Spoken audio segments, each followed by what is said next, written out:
antzerki hastean ikastetxeetako haur eta gaztetxoa parte hartuko gue, baina ez dago soilik beraiei zuzendu haste hau.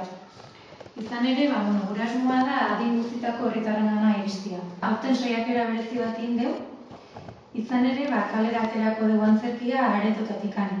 Herria antzerkiz beteko dugu. Kale antzerki emanaldi baten bidez.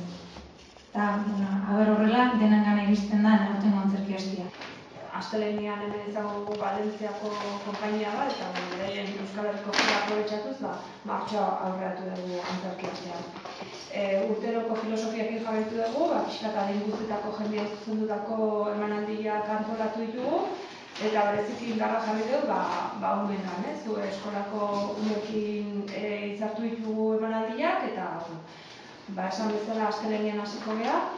Astelehenekoa altxo txiki bada, poesia, fantasia, irudimena biltzen dituen emanaldi bada, harriz izena du, eta beno esan duten bezala, Valentziatik dator konpainia bat hau eskaintzea.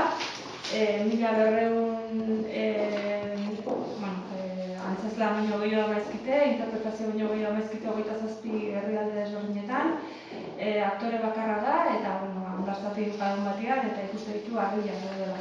Eta harrien bidez, umeen imaginazioa lantzeko saio txiki egiten du 21 minututan.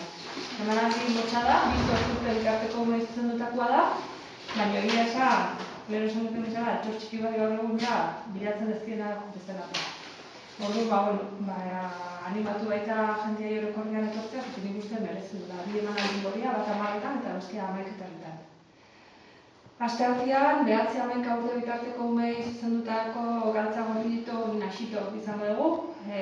Lankuk produzitzen duen emanaldia da, euskal mitologia, bertsolaritza, antzerkia nahasten dituna da, eta goizeko 11etan izango da Atxolondo kulturetxean. Gero, asteazkenean, herriai zabaldutako antzerlana izango dugu, kale antzerkia sustatuz baita. Bertan izango ditugu Trapuzarrakoak, Ametxetan bizi obra berriakin, eta aprobetxatuz pintxokotia dela asteazkenean, iluntzeko 8etan Josarri plazan ingo dute kale antzerkia. Ostegunean, biltukote txontxongilo antzerki musika izango dugu, Iriarte kulturetxean, 5:04 aurrea. Hau, adin guztietako zuzendutako emanaldia da, eta ostiralean bukatuko dugu, aurtengoan baita, umeak taula gaina ioz, otainoko aurrak izango ditugu, eta 2 emanaldi eskainiko izkigute ostiralean goizeko 11etatik aurrera. Lehen hezkuntza bateko ikasleak Amelingo txirularia antzeztuko dute, eta LHS-koek Markesaren etxea antzezlana prestatu dute.